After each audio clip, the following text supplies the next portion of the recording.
ਚੱਕਦੇ ਟੀਵੀ ਦੇਖ ਰਹੇ ਸਾਰੇ ਦਰਸ਼ਕਾਂ ਦਾ ਸਵਾਗਤ ਹੈ। ਦੇਸ਼ ਵਿਦੇਸ਼ ਦੀਆਂ ਖਬਰਾਂ ਲੈ ਕੇ ਮੈਂ ਹਾਂ ਗੁਰਵਿੰਦਰ ਸੰਧੂ। ਮਾਰਦੇ ਨਜ਼ਰ ਹੁਣ ਤੱਕ ਦੀਆਂ ਸੁਰਖੀਆਂ ਤੇ।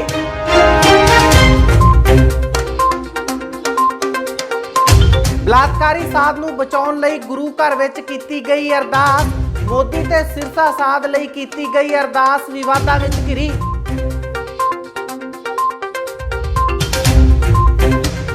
अरदास तो बाद अरदासीए ते होई वड्डी कार्रवाई। वकील भाईचारे ने बठिंडा पुलिस नूं कीती सी शिकायत।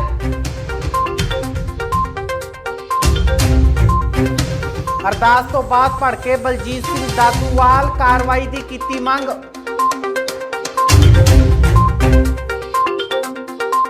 बाइबल कला गोलीकांड की जांच अटकी। अगली सुनवाई 4 जून तक मुलतवी।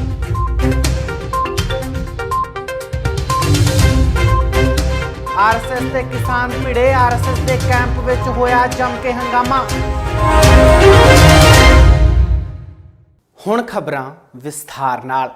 बठिंडा दे एक गुरु घर दे विच अनोखी अरदास देखण नूं मिली। अरदास विच डेरा सिरसा मुखी राम रहीम नूं जेल चों बाहर कढवाउण, पंजाब च दलित मुख मंत्री बनाए जाण सने प्रधानमंत्री नरेंद्र मोदी दा सुपना पूरा होण लई बेनती कीती गई, जिस तों बाद इह मामला धूल फड़ गया।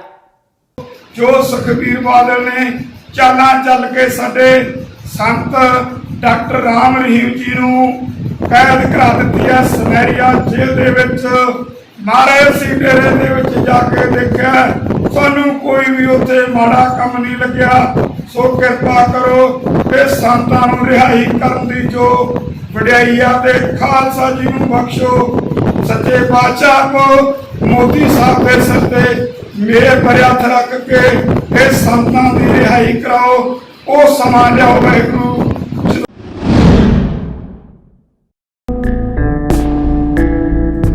ਇਹ ਅਨੋਖੇ ਕਿਸਮ ਦੀ ਅਰਦਾਸ ਬਠਿੰਡਾ ਦੇ ਬੀੜ ਤਲਾਬ 4 ਨੰਬਰ ਬਸਤੀ ਵਿੱਚ ਗੁਰਮੇਲ ਸਿੰਘ ਖਾਲਸਾ ਵੱਲੋਂ ਕੀਤੀ ਜਾ ਰਹੀ ਹੈ। ਅਰਦਾਸ 'ਚ ਗੁਰਮੇਲ ਸਿੰਘ ਨੇ ਦਲਿਤ ਭਾਈਚਾਰੇ ਦਾ ਨਾਮ ਵਰਤਿਆ, ਨਾਲ ਹੀ ਰਾਮ ਰਹੀਮ ਨੂੰ ਜੇਲ੍ਹ 'ਚੋਂ ਬਾਹਰ ਕਢਵਾਉਣ ਦੀ ਵੀ ਗੱਲ ਕਹੀ। प्रधान मंत्री नरेंद्र मोदी का सुपना पूरा होने ते पंजाब च दलित मुख मंत्री बनाए जाने ते जोर दिता गया। जी यह है कि कुछ समय पहला जो पंचायत चोणां होईयां उस दे विच आप जी ने जो खालसे नूं वडियाई बख्शी है महाराज, उस समय दे विच आप जी दे साहिबजादियां दा शहीदी दिहाड़ा आ गया सी। इस करके मैं वोटां दे विच कोई भी काम नहीं कर सकिया, पर आप जी ने फिर भी यह दोने कांग्रेसी ते कालियां नूं ढाह के वाहिगुरू ये मैनूं वडियाई बख्शी है। इहदे विच जो सच्चा सौदा डेरा दे प्रेमी हन उन्होंने मेरा बहुत सहयोग दिता वाहिगुरू। सो सच्चे पातशाह जिस तरह 6वें जामे दे विच आप जी ने 52 राजा रिहा कराया सी, सो इस तरह कृपा करो। जो सुखबीर बादल ने चालां चल के साडे संत डॉक्टर राम रहीम जी नूं कैद करा दित्ती है सुनहरिया जेल दे विच। महाराज सिंह डेरे दे विच जाके देखिया, सानू कोई भी उत्थे माड़ा काम नहीं लग्या। सो कृपा करो ते संतां नूं रिहाई करन दी जो वडियाई आ ते खालसा जी नूं बख्शो। सच्चे पातशाह को मोदी साहब दे सिर ते मेरे पर हथ रख के इस संतां दी रिहाई कराओ। ओ समा लियाओ वाहिगुरू। जदों मैं सच्चे पातशाह संतां नूं लैके इस गुरु घर दे विच जावां ते संतां तो लख गरीबां दा घर बनवावां, सो आप कृपा करो। बिरथी कदे ना होवी जन की अरदास, नानक जोर गोबिंद का पूर्ण गुरदास। सो अज दे सो दिहाड़े ते अमृत वेले स्वर्गवासी भाई सुखदेव सिंह जी ते नवनीत कौर जी उन्हां दे जन्म दे दिहाड़े की खुशी विच भाई केवल सिंह ते सुखदेव सिंह दे परिवारां वल्लों पवित्र कड़ाह प्रसादियां देगां लेके आउंदियां, जिन्हां भावनावां नूं मुख रखदे होए ये कड़ाह प्रसादियां देगां कराईआं गईआं। आप सिकंदर सिंह 5 साल के मैंबर उन्होंने भी आप मेहर पर हथ रखो। बाकी आप जानी जानो जो भी दूरों नेड़ों संगतां चल के आउंदियां आप झोलियां भरते हो सारियां दियां झोलियां भरो चढ़दी कला रखो बख्शिश करो अमृत वेले दे हुक्मनामे ते चलन दी समता बख्शो सही गुरमुख प्यारे मिलो जिन्हां दे पिड़िया तेरा नाम चित्ते आवे नानक नाम चढ़दी कला तेरे भाने। ਗੁਰਮੇਲ ਸਿੰਘ ਦੀ ਇਸ ਕਦਰ ਅਰਦਾਸ ਸਿੱਖ ਭਾਈਚਾਰੇ 'ਚ ਰੋਸ ਪੈਦਾ ਕਰ ਸਕਦੀ ਹੈ ਕਿਉਂਕਿ ਬੇਅਦਬੀ ਮਾਮਲੇ 'ਚ ਲਗਾਤਾਰ ਡੇਰਾ ਪ੍ਰੇਮੀਆਂ ਦਾ ਨਾਮ ਆਉਣਾ ਤੇ ਉਸੇ ਡੇਰਾ ਮੁਖੀ ਦੀ ਰਿਹਾਈ ਲਈ ਅਰਦਾਸ ਜਨਤਕ ਕਰਨੀ। ਇੱਥੋਂ ਤੱਕ ਕਿ ਅਰਦਾਸ ਗੁਰੂ ਘਰ ਵਿੱਚ ਕੀਤੀ ਗਈ। ਹਾਲਾਂਕਿ ਅਰਦਾਸ ਦੌਰਾਨ ਸੁਖਬੀਰ ਬਾਦਲ ਨੂੰ ਵੀ ਕਟਘਰੇ ਵਿੱਚ ਖੜਾ ਕੀਤਾ ਗਿਆ। ਇਸ ਬਾਬਤ ਗੁਰਮੇਲ ਸਿੰਘ ਨੇ ਕੀ ਕੁਝ ਕਿਹਾ ਉਹ ਵੀ ਤੁਹਾਨੂੰ ਸੁਣਾਉਂਦੇ ਹਾਂ। ਹਾਂਜੀ ਵਾਹਿ ਖਾਲਸਾ ਵਾਹਿਗੁਰੂ ਜੀ ਕੀ ਫਤਿਹ ਜੀ। मेरा नाम है गुरमेल सिंह खालसा ते ये जो पिंड दी मैं सरपंची की सेवा 3 पिंडां दी कर रहे हैं ते अज इत्थे असीं सरबत दे भले लई अरदास कीती है जिहदे विच असीं जो देश दे साडे प्रधान मंत्री श्री मोदी जी वालों सुपना लिया भी दलित परिवार दे विचों मुख मंत्री बनाउणा है वो सुपना साकार करन दी अरदास कीती है।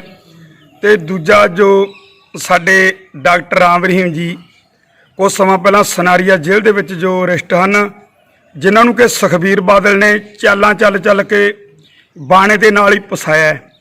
मोदी साहब नूं गलत इहदे बारे सही जानकारी नहीं दिती। इस करके मैं कहना भी सुखबीर सिंह बादल भी जिवें तू बाणे दे विच फसाया ना ते खालसा संतां नूं बाणा पवा के इत्थे इसे गुरुद्वारे च लिआऊगा उहदे सारा पिंड इत्थे इकट्ठा होऊगा। सो संतां दा जिहड़ा साडे दलित समाज नूं बहुत वड्डी देन है। सो इत्थे भाई मैं अरदास कीती है किसी दे दबाव च नहीं खालसा किसी दे अधीन नहीं। सो साडे 10वें पातशाह ने भी किसी समय कहा सी कहते जिनके कुल वर्ण में कभी सरदारी नहीं इन्हीं को सरदार बनाऊं पर इत्थे रजवाड़ा शाही का राज आ गया 47 तो लैके कला जट ही ते मुख मंत्री बनता है। किसी ने दलितां नूं पुछे नहीं जिन्ने जिन्ने क जांदे आ ना रिजर्व सीटां ते वो सिरी बन के रह गए। सो इन्नियां बेनतियां प्रवान तो मैं बेनती करदा मेरा दलित समाज भाईचारा इकट्ठे हो जो भाई मुख मंत्री आपां रल मिल के आपदे परिवार चुੱਕ ਨੂੰ ਬਣਾਉਣਾ। वाहिगुरू जी का खालसा वाहिगुरू। ਗੁਰੂ ਘਰ 'ਚ ਅਨੋਖੀ ਅਰਦਾਸ ਤੋਂ ਬਾਅਦ ਗੁਰਸੇਵਕ ਸਿੰਘ ਤੇ ਪੁਲਿਸ ਨੇ ਵੱਡੀ ਕਾਰਵਾਈ ਕੀਤੀ ਹੈ। ਵਕੀਲ ਭਾਈਚਾਰੇ ਨੇ ਬਠਿੰਡਾ ਪੁਲਿਸ ਨੂੰ ਸ਼ਿਕਾਇਤ ਦਰਜ ਕਰਵਾਈ ਸੀ ਜਿਸ ਤੇ ਕਾਰਵਾਈ ਹੋਈ ਹੈ। देखो जी अज एक वीडियो वायरल हुई है जिस दे विच बस्ती बीड़ तलाब जिथे एक गुरमेल सिंह नां दा जिहड़ा पाठी सिंह है जिसने अरदास की है और अरदास काफ़ी वायरल हुई है। उस अरदास दे विच उहने कहा है कि मैं जिहड़ा राम रहीम संतां दे उहने कह के लफ्ज़ संबोधन किया है कि मैं सच्चे पातशाह उसनूं गुरुद्वारे च लैके आवांगा। उसनूं जिहड़ा सुखबीर बादल ने अंदर कराया है कुछ चालां नाल कराया है। सो मेरी बेनती इन्नी है कि साडा जिहड़ा सरसे वाले साध की जिहड़ी अरदास होनी है ये सिख जगत दे बड़ी अगेंस्ट चीज़ है क्योंकि गुरमीत राम रहीम वो आदमी है जिस दे करके बाइबल कला 2 मर्डर होए जवार के प्रेमियों ने गुरु घर की बेदबी की भगते बेदबी हुई टोटल 15 थावां ते 2015 दे विच गुरु ग्रंथ साहब की बेदबी हो रही है। तो ये जिहड़ा पाठी है ये पाठी सिंह अरदास कर रहा है कि असीं गुरमीत राम रहीम नूं गुरुद्वारे विच लैके आवांगे। सो इहदे विच किते ना किते डेरा प्रेमियों का हत्थ है जिੱਥੋਂ तक मैनू शक लगता है कि ये सारा काम ही डेरा प्रेमियों ने कराया है। जो पंजाब दे विच अगे हालात बड़ी मुश्किल नाल सही होए ने जे ये काम चलदा रहा तो मेरे देखण दे विच दोबारा पंजाब दे हालात विगड़नगे। सो असीं इस करके एक दरखास्त जिहड़ी SSP नूं देण लगे बठिंडा नूं कि इस बंदे के खिलाफ कानूनी कार्रवाई की जाए। दूजी श्री अकाल तख्त साहब नूं असीं एक जिहड़ी इत्थे मैंबरां नूं देवांगे दरखास्त देवांगे कि इस पार्टी के खिलाफ कार्रवाई की जाए। वो गुरमेल सिंह बीड़ तलाब पिंड का रहने वाला बस्ती नंबर 4 का उन्हें साढ़े को जो वीडियो वायरल हुई है तो ਉਹਦੇ ਤੇ ਹੀ वीडियो वायरल होने तो बाद कुछ वकील भाईचारे वालों हरपाल सिंह खारा वालों तो होर उन्होंने जोड़े साथियों वालों कंप्लेंट दी गई है जो भी इन्होंने साड़ियाँ धार्मिक भावनां ठेस पहुँचाई है।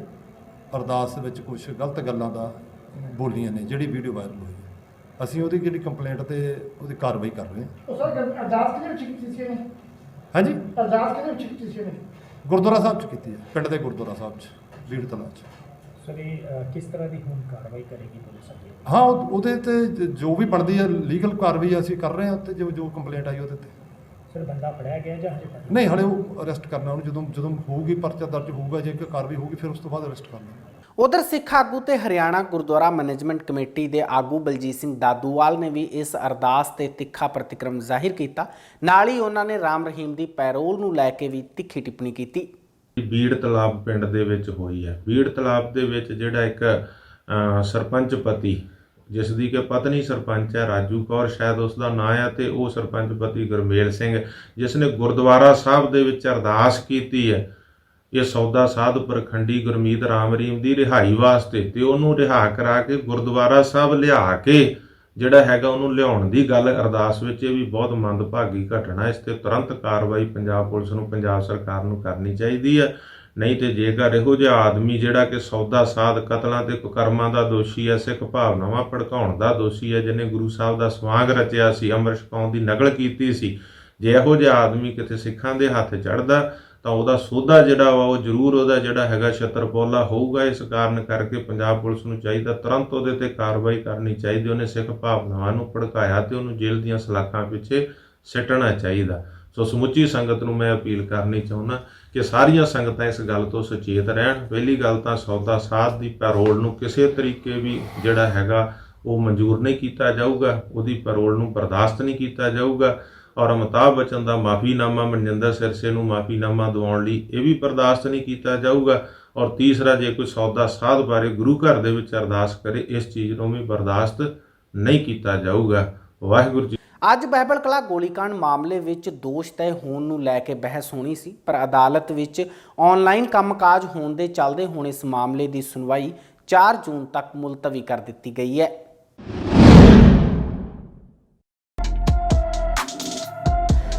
ਫਰੀਦਕੋਟ ਦੇ ਐਡੀਸ਼ਨਲ ਸੈਸ਼ਨ ਜੱਜ ਹਰਬੰਸ ਸਿੰਘ ਲੇਖੀ ਦੀ ਅਦਾਲਤ ਵਿੱਚ ਬਾਈਬਲ ਕਲਾ ਗੋਲੀकांड ਮਾਮਲੇ ਵਿੱਚ ਦੋਸ਼ ਤੈਅ ਹੋਣ ਨੂੰ ਲੈ ਕੇ ਬਹਿਸ ਹੋਣੀ ਸੀ, ਪਰ ਅਦਾਲਤ ਵਿੱਚ ਆਨਲਾਈਨ ਕੰਮਕਾਜ ਹੋਣ ਦੇ ਚੱਲਦੇ ਹੁਣ ਇਸ ਮਸਲੇ ਦੀ ਸੁਣਵਾਈ 4 ਜੂਨ ਤੱਕ ਟਾਲ ਦਿੱਤੀ ਗਈ ਹੈ। ਗੱਲਬਾਤ ਕਰਦਿਆਂ ਬਚਾਅ ਪੱਖ ਦੇ ਵਕੀਲ ਗੁਰਸਾਹਿਬ ਸਿੰਘ ਬਰਾੜ ਨੇ ਦੱਸਿਆ ਕਿ ਕਰੋਨਾ ਮਹਾਮਾਰੀ ਦੇ ਚੱਲਦਿਆਂ ਮਾਨਯੋਗ ਅਦਾਲਤ ਅੰਦਰ ਨਿੱਜੀ ਪੇਸ਼ੀ ਬੰਦ ਹੋਣ ਅਤੇ ਵਕੀਲਾਂ ਦੇ ਪੇਸ਼ ਨਾ ਹੋਣ ਦੇ ਚੱਲਦੇ ਅਦਾਲਤਾਂ ਅੰਦਰ ਚੱਲ ਰਹੇ ਮਾਮਲਿਆਂ ਦੀ ਸੁਣਵਾਈ ਲਈ ਅਗਲੀਆਂ ਤਾਰੀਖਾਂ ਨਿਯਤ ਕੀਤੀਆਂ ਜਾ ਰਹੀਆਂ ਨੇ। ਇਸੇ ਲੜੀ ਵਿੱਚ ਮਾਨਯੋਗ ਅਦਾਲਤ ਨੇ ਬਾਈਬਲ ਕਲਾ ਗੋਲੀकांड ਮਾਮਲੇ ਦੀ ਸੁਣਵਾਈ 4 ਜੂਨ ਤੱਕ ਟਾਲ ਦਿੱਤੀ ਹੈ। ਕਿਉਂਕਿ ਮਾਨਯੋਗ ਹਾਈ ਕੋਰਟ, ਮਾਨਯੋਗ ਸੈਸ਼ਨ ਜੱਜ ਦੀਆਂ ਹਦਾਇਤਾਂ ਮੁਤਾਬਕ ਕੋਈ ਕਾਰਵਾਈ ਨਹੀਂ ਹੋਣੀ, ਐਕਸੈਪਟ ਅਰਜੈਂਟ ਕੇਸਾਂ ਦੇ ਵਿੱਚ ਹੀ ਕੋਈ ਕਾਰਵਾਈ ਹੋਣੀ ਹੈ। ਇਸ ਕਰਕੇ ਰੂਟੀਨ ਦੇ ਵਿੱਚ ਜਿਵੇਂ ਹੋਰ ਕੇਸਾਂ ਦੀ ਹਜ਼ਾਰਾਂ ਕੇਸ ਆ ਜਿਹੜੇ ਪੈਂਡਿੰਗ ਇੱਥੇ, ਉਹਨਾਂ ਮੁਤਾਬਕ ਕੱਲ ਇਹ ਬਾਈਬਲ ਜਿਹੜਾ ਗੋਲੀकांड ਸੀ 130 ਨੰਬਰ FIR, ਉਹਦੇ 'ਚ ਕੱਲ ਇੱਥੇ ਮਤਲਬ ਬਿਨਾਂ ਮੁਲਜ਼ਮਾਂ ਦੀ ਹਾਜ਼ਰੀ ਤੋਂ, ਬਿਨਾਂ ਵਕੀਲਾਂ ਦੀ ਹਾਜ਼ਰੀ ਤੋਂ ਪ੍ਰੈਜ਼ੈਂਟ ਨਨ ਕਰਕੇ ਆਪਾਂ ਕਹਿ ਸਕਦੇ ਹਾਂ ਵੀ ਕੋਈ ਪ੍ਰੈਜ਼ੈਂਟ ਨਹੀਂ ਸੀ, ਤੇ ਰੂਟੀਨ 'ਚ 4-6 ਡੇਟ ਪੈ ਗਈ ਹੈ ਬਾਈਬਲ ਕਾਂਡ ਦੀ। ਨਹੀਂ, ਚਲਾਨ ਤਾਂ ਪਹਿਲਾਂ ਹੀ ਆਲਰੇਡੀ ਆ ਚੁੱਕਾ ਹੈ। ਸਿਰਫ ਇੱਕ ਸਮੇਧ ਸਿੰਘ ਸੈਣੀ ਦਾ ਚਲਾਨ ਆ ਜਿਹੜਾ ਉਹ ਮਾਨਯੋਗ ਮੈਜਿਸਟ੍ਰੇਟ ਸਾਹਿਬ ਦੇ ਪੈਂਡਿੰਗ ਆ, ਉਹ ਹਜੇ ਕਮਿਟ ਨਹੀਂ ਹੋਇਆ। ਕਮਿਟ ਹੁੰਦਾ ਵੀ ਜਦੋਂ ਮੈਜਿਸਟ੍ਰੇਟ ਕੋਲ ਚਲਾ ਜਾਂਦਾ ਚਲਾਨ, ਉਹ ਫਿਰ ਪ੍ਰਸ਼ਾਸਨ ਜੱਜ ਕੋਲੇ ਘੱਲ ਦਿੰਦਾ, ਉਹ ਨਹੀਂ ਅਜੇ ਉੱਥੇ ਪਹੁੰਚਿਆ। ਤੇ ਬਾਕੀ ਉਹਦੇ 'ਚ ਕੁਛ ਨਕਲਾਂ ਦਿੱਤੀਆਂ ਚਰਨਜੀਤ ਸ਼ਰਮਾ ਦੇ ਕੌਂਸਲ ਨੂੰ, ਉਹਨਾਂ ਦੀ ਮਤਲਬ ਉਹਨਾਂ ਨੇ ਸਕਰੂਟਨੀ ਕਰਨੀ ਸੀ, ਦੇਖਭਾਲ ਕਰਨੀ ਸੀਗੀ, ਉਹਦੇ ਬਾਰੇ ਮਤਲਬ ਉਹ ਫਿਰ ਕੋਈ ਕਾਰਵਾਈ ਨਹੀਂ ਹੋਈ, ਇਸ ਕਰਕੇ ਉਹ ਸਾਰਾ ਪੈਂਡਿੰਗ ਹੀ ਰਹਿ ਗਿਆ। ਹੁਣ 4-6 ਨੂੰ ਵੀ ਜੇ ਕਰੋਨਾ ਕਰਕੇ, ਕਰੋਨਾ ਦੀ ਜ਼ਿਆਦਾ ਮਤਲਬ ਹਾਲਾਤ ਖਰਾਬ ਹੈ, ਇਸ ਕਰਕੇ ਕੋਰਟਾਂ ਦੀ ਪ੍ਰੋਸੀਡਿੰਗ ਚੱਲ ਨਹੀਂ ਰਹੀਆਂ ਪ੍ਰੋਪਰਲੀ। ਗੱਲ ਕਰੀਏ ਨਾਲ ਕੋਟਕਪੂਰਾ ਗੋਲੀकांड ਦੀ, ਉਹਦੀ ਪ੍ਰੋਸੀਜਰ ਹੁਣ ਕੀ? ਉਹ ਤਾਂ ਪਿਛਲੀ ਡੇਟ ਤੇ ਹੀ ਡ੍ਰੌਪ ਹੋ ਗਈਆਂ ਸੀਗੀਆਂ ਜੀ।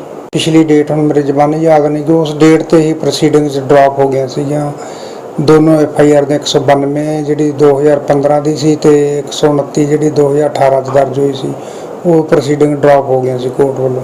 ਕੋਰਟ ਦੇ ਵਿੱਚ ਇਹ ਚੱਲ ਰਹੀ ਕੋਟਕਪੂਰਾ ਹੀ ਰੱਦ ਕਰ ਦਿੱਤੀ ਗਈ ਹੈ। ਹਾਂਜੀ। ਉਸ ਤੋਂ ਬਾਅਦ ਹੁਣ ਉਹਦੇ ਵਿੱਚ ਕੀ ਹੋਣਾ ਦੇ ਵਿੱਚ ਹੋਊਗਾ? ਉਹ ਮਾਨਯੋਗ ਹਾਈ ਕੋਰਟ 'ਚ ਪੈਂਡਿੰਗ ਸੀਗਾ ਮੈਟਰ ਜੀ, ਉਹਦੇ 'ਚ ਹੁਣ 2/9 ਡੇਟ ਪੈ ਚੁੱਕੀ ਹੈ, ਕਿਉਂਕਿ ਉੱਥੇ ਵੀ ਕਰੋਨਾ ਵਾਇਰਸ ਕਰਕੇ ਕੰਮਕਾਜ ਨਹੀਂ ਹੋ ਰਿਹਾ ਪ੍ਰੋਪਰਲੀ, ਤੇ ਉਹ ਵੀ ਕੇਸ ਅਡਜਰਨ ਹੋ ਗਿਆ 2/9 ਵਾਸਤੇ ਹਾਈ ਕੋਰਟ ਦੇ ਵਿੱਚ। ਕਿਉਂਕਿ ਉਸ ਤੋਂ ਬਾਅਦ ਹੀ ਆਪਾਂ ਕਹਿ ਸਕਦੇ ਵੀ ਇਸ ਫੈਸਲੇ ਹਾਂ ਬਿਲਕੁਲ, ਕਿਉਂਕਿ ਆਲਮੋਸਟ ਸਿਮਿਲਰ ਇਨਵੈਸਟੀਗੇਟਰ ਆਫੀਸਰ ਹੈ, ਸਿਮਿਲਰ ਟਾਈਪ ਦਾ ਕੇਸ ਹੈ, ਸਿਮਿਲਰ ਇਨਵੈਸਟੀਗੇਸ਼ਨ ਹੋਈ ਹੈ, ਤੇ ਪਰ ਹਾਈ ਕੋਰਟ ਦੇ ਫੈਸਲੇ ਨੂੰ ਆਪਾਂ ਪ੍ਰਜ਼ਿਊਮ ਤਾਂ ਨਹੀਂ ਕਰ ਸਕਦੇ ਵੀ ਉਹੀ ਹੋਊਗਾ, ਇਹ ਤਾਂ ਫੈਸਲਾ ਆਉਣ ਤੇ ਪਤਾ ਲੱਗ ਸਕਦਾ। ਆਖਰ ਵਿੱਚ ਖਬਰ ਨੂਰਪੁਰ ਬੇਦੀ ਤੋਂ ਹੈ, ਜਿੱਥੇ ਆਰਐਸਐਸ ਵੱਲੋਂ ਲਗਾਏ ਗਏ ਖੂਨਦਾਨ ਕੈਂਪ ਵਿੱਚ ਕਿਸਾਨਾਂ ਨੇ ਹੰਗਾਮਾ ਕਰ ਦਿੱਤਾ। ਭਾਜਪਾ ਤੋਂ ਬਾਅਦ ਹੁਣ ਸੂਬੇ ਵਿੱਚ ਆਰਐਸਐਸ ਦੇ ਪ੍ਰੋਗਰਾਮਾਂ ਦਾ ਵੀ ਵਿਰੋਧ ਹੋਣਾ ਸ਼ੁਰੂ ਹੋ ਗਿਆ ਹੈ। ਅਸੀਂ ਨਹੀਂ ਕਰਨ ਦੇਣਾ ਕੰਮ ਜੋ ਮਰਜ਼ੀ ਹੈ, ਅਸੀਂ ਨਹੀਂ ਲੱਗਣ ਦੇਣਾ, ਆਰਐਸਐਸ ਦਾ ਕੈਂਪ ਨਹੀਂ ਲੱਗਣ ਦੇਣਾ। ਸਾਡਾ ਮਾਹੌਲ ਨਾ ਖਰਾਬ ਕਰੋ, ਘਰ ਨੂੰ ਜਾਓ ਆਪਣੇ। ਕੁਛ ਕਹਿ ਦਿੰਦਾ, ਬਹੁਤ ਕੁਛ ਕਹਿ ਦਿੰਦਾ। ਹੁਣ ਇਹ ਗੱਲਾਂ ਨਹੀਂ ਚੱਲਣੀਆਂ, ਲੋਕ ਸਮਝਦਾਰ ਹੋ ਚੁੱਕੇ, ਇਸ ਕਰਕੇ ਪ੍ਰੋਪਰ ਬਾਈਕਾਟ ਜਿੱਥੇ ਲਾਲਪੁਰ ਇਕਬਾਲ ਦਾ ਉੱਥੇ ਅਜੇ ਵੀਰ ਦਾ ਵੀ ਪ੍ਰੋਪਰ ਬਾਈਕਾਟ ਗੱਡੀਆਂ ਬਾਹਰ ਲੀਆਂ, ਇੱਥੇ ਤਾਂ ਕੋਈ ਬੰਦਾ ਨਹੀਂ ਹੈ, ਬਾਹਰ ਦੇ ਬੰਦੇ ਲੈ ਕੇ ਗੁੰਡਾਗਰਦੀ ਕਰਨੀ।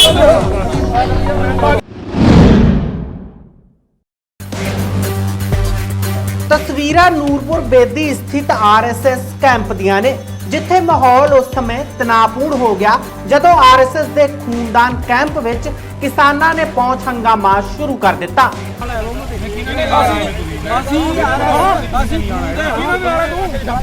ਕਿਹਦੇ ਨਾਲ ਹੈ?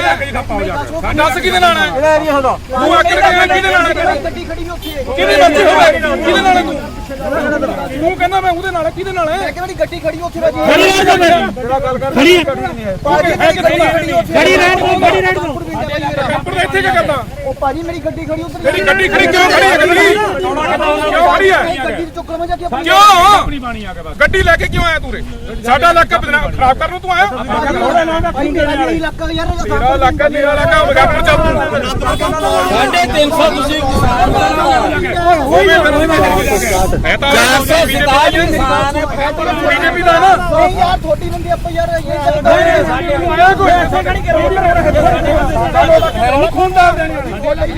ਮਿਲੀ ਜਾਣਕਾਰੀ ਮੁਤਾਬਿਕ ਆਰਐਸਐਸ ਵੱਲੋਂ ਨੂਰਪੁਰ ਬੇਦੀ ਵਿੱਚ ਸ੍ਰੀ ਗੁਰੂ ਤੇਗ ਬਹਾਦਰ ਜੀ ਦੇ 400 ਸਾਲਾਂ ਨੂੰ ਸਮਰਪਿਤ ਖੂਨਦਾਨ ਕੈਂਪ ਲਗਾਇਆ ਸੀ, ਜਿਸ ਦੀ ਜਾਣਕਾਰੀ ਮਿਲਦੇ ਹੀ ਕਿਸਾਨ ਹੱਥਾਂ ਵਿੱਚ ਝੰਡੇ ਫੜ ਪਹੁੰਚ ਗਏ ਤੇ ਜੰਮ ਕੇ ਹੰਗਾਮਾ ਕੀਤਾ। ਸੰਗੀਏ ਨਿਕਣਾ ਵਾਲੇ ਮੁਰਦਾਬਾਦ, ਮੁਰਦਾਬਾਦ, ਮੁਰਦਾਬਾਦ। ਬੈਰੂਪੀਆਂ ਦਾ ਟੋਲਾ ਮੁਰਦਾਬਾਦ, ਮੁਰਦਾਬਾਦ, ਮੁਰਦਾਬਾਦ। ਬੈਰੂਪੀਆਂ ਦਾ ਟੋਲਾ ਮੁਰਦਾਬਾਦ, ਮੁਰਦਾਬਾਦ, ਮੁਰਦਾਬਾਦ। RSS go back, go back, go back. RSS go back, go back, go back. अपने इलाके में घुसने नहीं देंगे, नहीं देंगे, नहीं देंगे। ਬਾਬਾ ਬਾਲਾ ਜੀ ਆਸ਼ਰਮ 'ਚ ਚੱਲ ਰਹੇ ਖੂਨਦਾਨ ਕੈਂਪ ਵਿਖੇ ਇਹ ਸਾਰਾ ਘਟਨਾਕ੍ਰਮ ਵਾਪਰਿਆ। ਘਟਨਾ ਦੌਰਾਨ ਦੋਵਾਂ ਧਿਰਾਂ ਝੜਪ ਹੋ ਗਈ। ਮੌਕੇ ਤੇ ਪਹੁੰਚੇ ਪ੍ਰਸ਼ਾਸਨ ਨੇ ਕੜੀ ਮਸ਼ੱਕਤ ਤੋਂ ਬਾਅਦ ਦੋਵਾਂ ਧਿਰਾਂ ਨੂੰ ਸਮਝਾਇਆ। ਤੁਹਾਨੂੰ ਦੱਸ ਦਈਏ ਕਿ ਆਰਐਸਐਸ ਵੱਲੋਂ ਸ੍ਰੀ ਗੁਰੂ ਤੇਗ ਬਹਾਦਰ ਜੀ ਦੇ 400 ਸਾਲਾਂ ਨੂੰ ਸਮਰਪਿਤ ਖੂਨਦਾਨ ਕੈਂਪ ਲਗਾਇਆ ਗਿਆ ਹੈ। ਇਹ ਕੈਂਪ 20 ਤਰੀਕ ਨੂੰ ਨੂਰਪੁਰ, 22 ਤਰੀਕ ਨੂੰ ਰੋਪੜ ਤੇ 23 ਤਰੀਕ ਨੂੰ ਸ੍ਰੀ ਅਨੰਦਪੁਰ ਸਾਹਿਬ ਵਿੱਚ ਲਗਾਇਆ ਜਾਣਾ ਸੀ, ਜਿਸ ਦੇ ਚੱਲਦੇ ਇਸ ਮੌਕੇ ਆਰਐਸਐਸ ਆਗੂ ਨੇ ਕੀ ਕੁਝ ਕਿਹਾ, ਦੇਖੋ। ਤੁਹਾਡੇ ਤੋਂ ਇੱਕ ਜਾਣਕਾਰੀ ਲੈਣਾ ਚਾਹੁੰਦਾ। ਤੁਹਾਡਾ ਬੜਾ ਅੱਛਾ ਪ੍ਰੋਫੈਸ਼ਨ ਹੈ, ਪੱਤਰਕਾਰਤਾ ਕਰਦੇ ਹੋ ਤੁਸੀਂ। ਬੜੇ ਲੋਕਾਂ ਨੂੰ, ਅਲੱਗ-ਅਲੱਗ ਤਰ੍ਹਾਂ ਦੇ ਲੋਕਾਂ ਨੂੰ, ਰੈਲੀਆਂ, ਕਿੰਨੇ ਲੋਕਾਂ ਨੂੰ। ਤੁਸੀਂ ਮੈਨੂੰ ਇੱਕ ਜਾਣਕਾਰੀ ਦੇ ਦਿਓ, ਅੱਜ ਇਹ ਬਲੱਡ ਕੈਂਪ ਨਾਲ ਲਗਾਉਣ ਦੇ ਨਾਲ ਇੱਥੇ ਬੀਜੇਪੀ ਤਗੜੀ ਹੋ ਜਾਏਗੀ ਕਿਆ? ਬੰਗਾਲ ਦੇ ਵਿੱਚ ਇੰਨੀ ਤਗੜੀਆਂ ਰੈਲੀ ਕਰੀਆਂ, ਮੋਦੀ ਹਰਾਣੇ, ਜਿੱਤ ਗਈ ਬੀਜੇਪੀ ਕਿਆ ਉੱਥੇ? ਤੁਸੀਂ ਕਿਸੇ ਰੈਲੀ ਨੂੰ ਜੱਜ ਕਰਕੇ ਦੱਸ ਸਕਦੇ ਹੋ ਇੱਥੇ ਬੀਜੇਪੀ ਆਉਣ ਵਾਲੀ ਹੈ, ਕਾਂਗਰਸ ਆਉਣ ਵਾਲੀ ਹੈ, ਅਕਾਲੀ ਆਉਣ ਵਾਲੀ ਹੈ? ਜੇ ਤੁਸੀਂ ਜੱਜ ਕਰਕੇ ਦੱਸ ਸਕਦੇ ਹੋ, ਇਹ ਵੀ ਦੱਸ ਦੇਣ ਤੇ ਅਸੀਂ ਜੋ ਤੁਸੀਂ ਕਹਿਣ ਨੂੰ ਕਰਨ ਨੂੰ ਤਿਆਰ ਆ, ਅਸੀਂ ਕਰਨ ਨੂੰ ਤਿਆਰ ਹੈ। ਇਹ ਖੂਨਦਾਨ ਕੈਂਪਾਂ ਦੇ ਨਾਲ ਸਰਕਾਰਾਂ ਬਣਨੀਆਂ ਜੀ। ਖੂਨਦਾਨ ਕੈਂਪ ਦੇ ਨਾਲ ਇੱਥੇ ਬੀਜੇਪੀ ਨੇ ਮਜ਼ਬੂਤ ਹੋਣਾ ਜੀ। ਮੈਨੂੰ ਦੱਸ ਦੇਣ ਇੱਥੇ ਕਿੰਨੇ ਯੂਨਿਟ ਹੋ ਜਾਊਗਾ? ਅਸੀਂ 100 ਯੂਨਿਟ ਲੈ ਕੇ ਚੱਲਨੇ ਆ। 100 ਯੂਨਿਟ ਦੇ ਨਾਲ ਦੱਸੋ ਕਿੱਥੇ ਬੀਜੇਪੀ ਮਜ਼ਬੂਤ ਹੋ ਜਾਏਗੀ ਜਾਂ ਕਿਸੇ ਪਾਰਟੀ ਨੂੰ ਹੋਰ ਨੁਕਸਾਨ ਹੋਣ ਵਾਲਾ ਹੈ? ਇਹ ਇੱਕ ਬਸ ਆੜ ਹੈ, ਆਰ ਉਸ ਨੂੰ ਬਦਨਾਮ ਕਰਨ ਦੀ ਕੋਸ਼ਿਸ਼ ਕੀਤੀ ਜਾਂਦੀ ਹੈ। ਆਪ ਬੀਜੇਪੀ ਪਾਰਟੀਆਂ, ਕੋਈ ਹੋਰ ਪਾਰਟੀਆਂ ਲੈ ਲਓ, ਕੋਈ ਖੂਨਦਾਨ ਕੈਂਪ ਨਾਲ ਜਾਂ ਕਰੋਨਾ 'ਚ ਰਾਸ਼ਨ ਵੰਡਣ ਨਾਲ, ਇਹਨਾਂ ਚੀਜ਼ਾਂ ਨਾਲ ਨਹੀਂ ਮਜ਼ਬੂਤ ਹੁੰਦੀਆਂ ਪਾਰਟੀਆਂ। ਉਹਦੇ ਤੁਹਾਡੀ ਆਪਸੀ ਸੰਵਾਦ ਕਿੰਨਾ ਲੋਕਾਂ ਦੇ ਨਾਲ, ਤੁਸੀਂ ਜੁੜੇ ਕਿੰਨੇ ਲੋਕਾਂ ਨਾਲ, ਉਹਨਾਂ ਦੇ ਉੱਤੇ ਜਿੱਤ ਨਿਰਭਰ ਹੁੰਦੀ ਹੈ, ਹਾਰ ਨਿਰਭਰ ਹੁੰਦੀ ਹੈ।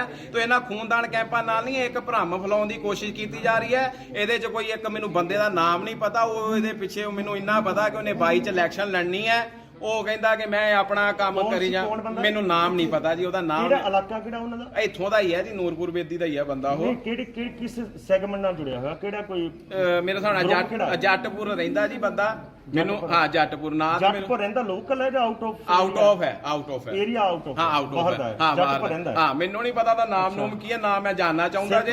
ਸਰਦਾਰ ਇਹ ਵੀ ਨਹੀਂ ਪਤਾ ਮੈਨੂੰ, ਇੰਨਾ ਕੁ ਪਤਾ ਲੱਗਾ ਨਾ ਤੇ ਮੈਂ ਉਹਦੇ ਬਾਰੇ ਜਾਣਨਾ ਚਾਹੁੰਦਾ ਜੀ, ਨਾ ਮੈਂ ਉਹਦੇ। ਚਲੋ ਮੈਂ ਕਿਹਾ ਆਈ ਤੇ ਉਹਨੂੰ ਹਾਂ ਇੰਨਾ ਕੁ ਪਤਾ ਪਤਾ ਲੱਗਾ ਕਿ ਉਹ ਇਹਦੇ ਪਿੱਛੇ ਆ ਸਾਰਾ, ਤਾਂ ਉਹ ਪਰਮਾਤਮਾ ਉਹਦੀ ਸੋਚ ਨੂੰ ਪ੍ਰਵਾਨ ਕਰੇ। ਉਹਦੀ ਜੇ ਅੱਛੀ ਸੋਚ ਹੋਏਗੀ ਉਹਨੂੰ ਅੱਗੇ ਲੈ ਕੇ ਜਾਏ, ਮਾੜੀ ਹੋਏ ਤੇ ਉਹਨੇ ਆਪੇ ਉਹਨੂੰ ਫਲ ਦੇ ਦੇਣਾ ਉਸ ਚੀਜ਼ ਦਾ। ਠੀਕ ਹੈ ਨਾ ਜੀ। ਵਿਸ਼ੇ ਨੂੰ ਲੈ ਕੇ ਉਹਨਾਂ ਦੇ ਨਾਲ ਕੋਈ ਤੁਹਾਡੀ ਮੀਟਿੰਗ, ਕੋਈ ਤਾਲਮੇਲ ਹੋਇਆ ਉਹਨਾਂ ਦੇ ਨਾਲ ਕੋਈ ਇਸ ਪ੍ਰੋਗਰਾਮ ਨੂੰ ਲੈ ਕੇ ਵੀ ਸਾਡੇ ਨਹੀਂ, ਉਹਨਾਂ ਨਾਲ ਕੋਈ ਤਾਲਮੇਲ ਨਹੀਂ ਹੈ, ਕੋਈ ਮੀਟਿੰਗ ਨਹੀਂ ਹੋਈ ਉਹਨਾਂ ਨਾਲ।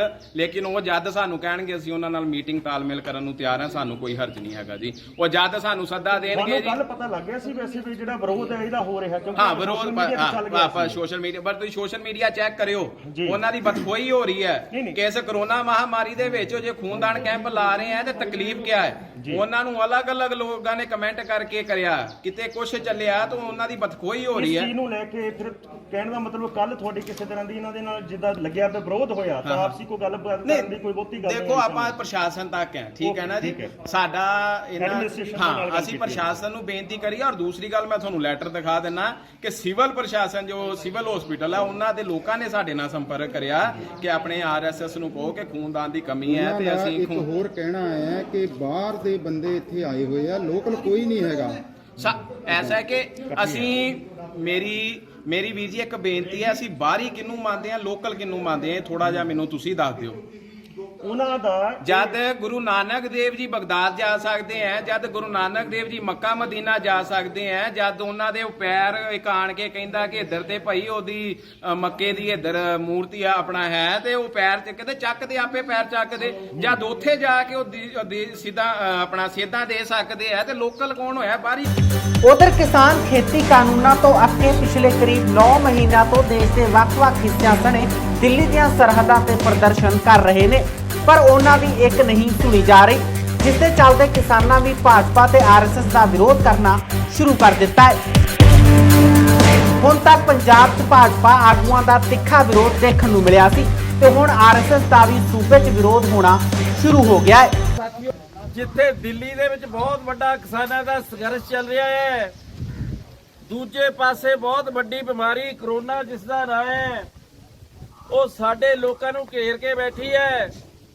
ਇਹੋ ਜਿਹੇ ਦਿਨਾਂ ਦੇ ਵਿੱਚ ਇੱਕ ਐਸਾ ਟੋਲਾ ਉੱਠਿਆ, ਸਰਕਾਰੀ ਟੋਲਾ, ਦਿੱਲੀ ਦੀ ਸਰਕਾਰ ਦੇ ਪੈਰੋਕਾਰ ਨੇ, ਬਲਕਿ ਮੋਦੀ ਹੋਰਾਂ ਦੀ ਮਾਂ ਇੱਕ ਸੰਸਥਾ ਹੈ ਰਾਸ਼ਟਰੀ ਸਵੈਂ ਸੇਵਕ ਸੰਘ, ਉਹਨੇ ਇੱਕ ਪ੍ਰੋਗਰਾਮ ਬਣਾਇਆ ਕਿ ਕਿਸੇ ਨਾ ਕਿਸੇ ਤਰੀਕੇ ਦੇ ਨਾਲ ਲੋਕਾਂ ਨੂੰ ਗੁੰਮਰਾਹ ਕਰੀਏ। ਪੰਜਾਬ ਦੇ ਲੋਕ ਬੜੇ ਬਹਾਦਰ ਹਨ, ਇਹਨਾਂ ਨੇ ਐਸੀ ਘੋਲ ਦੀ ਰੂਪਰੇਖਾ ਬਣਾਈ, ਸਮੁੱਚਾ ਹਰਿਆਣਾ ਨਾਲ ਲੱਗਿਆ, ਸਮੁੱਚੇ ਹਿੰਦੁਸਤਾਨ ਦੇ ਲੜਨ ਵਾਲੇ ਕਿਸਾਨ ਇਹਨਾਂ ਦੀ ਪਿੱਠ ਤੇ ਆ ਕੇ ਖੜ ਗਏ। ਸਮੁੱਚੀ ਦੁਨੀਆ ਦੇ ਮੀਡੀਆ ਨੇ ਇਹ ਗੱਲ ਭਾਂਪ ਲਈ, ਜਾਂਚ ਲਈ ਕਿ ਇਹ ਜਿਹੜੀ ਲੜਾਈ ਹੈ ਸੱਚਮੁੱਚ ਸਮਾਜ ਦੇ ਹੱਕਾਂ ਦੀ ਲੜਾਈ ਹੈ। ਇੱਕ ਪਾਸੇ ਲੁੱਟਣ ਵਾਲੇ ਲੋਕ ਹਨ, ਇੱਕ ਪਾਸੇ ਲੁੱਟ ਹੋ ਰਹੇ ਲੋਕ ਹਨ। ਇਹਨਾਂ ਨੇ ਇਹੋ ਜਿਹੇ ਮੌਸਮ ਦੇ ਵਿੱਚ ਕਰੋਨਾ ਦੀ ਆੜ ਥੱਲੇ ਪੁੱਠੇ ਸਿੱਧੇ ਕਾਨੂੰਨ ਕਿਸਾਨਾਂ ਦੇ ਖਿਲਾਫ ਲਿਆਂਦੇ, ਤੇ ਜਦੋਂ ਕਿਸਾਨਾਂ ਨੇ ਲੜਾਈ ਐਡੀ ਵੱਡੀ ਖੜੀ ਕਰਤੀ, ਹੁਣ ਇਹ ਬਖਲਾਏ ਫਿਰਦੇ ਐ, ਘਬਰਾਏ ਫਿਰਦੇ ਐ। ਬੰਗਾਲ ਦੀਆਂ ਚੋਣਾਂ ਦੇ ਵਿੱਚ ਰਿਜ਼ਲਟਾਂ ਤੋਂ ਗੱਲ ਸਪਸ਼ਟ ਹੋ ਗਈ ਸੀ ਤੇ ਬੀਜੇਪੀ ਦਾ ਪੱਤਾ ਸਾਫ਼। ਉਹ ਫੇਰ ਵੀ ਇਹ ਜਿਹੜਾ ਬਕਾਊ ਮੀਡੀਆ ਕਹਿੰਦੇ आखिरी समय तक हम देखेंगे, आखिरी नतीजे का इंतजार करेंगे, वो इंतजार लोगों ने करवा दिता। उधर इस पूरे मामले ते पुलिस ने की कुछ कहा, ये भी देखो। ਅੱਜ ਇੱਥੇ RSS ਵੱਲੋਂ ਖੂਨਦਾਨ ਕੈਂਪ ਲਾਇਆ ਗਿਆ ਸੀਗਾ ਗੁਰੂ ਤੇਗ ਬਹਾਦਰ ਸਾਹਿਬ ਦੀ ਜਿਹਦੀ ਪੈਨਲ ਥੱਲੇ, ਉਹਦੇ ਵਿੱਚ ਜਿਹੜੀਆਂ ਕਿਸਾਨ ਜਥੇਬੰਦੀਆਂ ਨੇ ਉਹ ਇਸ ਚੀਜ਼ ਦਾ ਵਿਰੋਧ ਕਰ ਰਹੀਆਂ ਸੀਗੀਆਂ।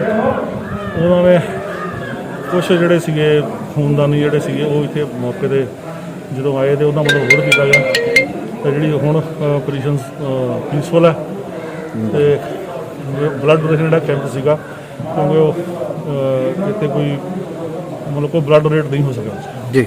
ਇਸ ਨੂੰ ਹੁਣ ਤੱਕ ਦੀਆਂ ਖਬਰਾਂ, ਤਾਜ਼ਾ ਤਰੀਨ ਖਬਰਾਂ ਲੈ ਕੇ ਫਿਰ ਮਿਲਾਂਗੇ। ਦੇਖਦੇ ਰਹੋ ਚੱਕਤੇ TV। ਸਤਿ ਸ਼੍ਰੀ ਅਕਾਲ।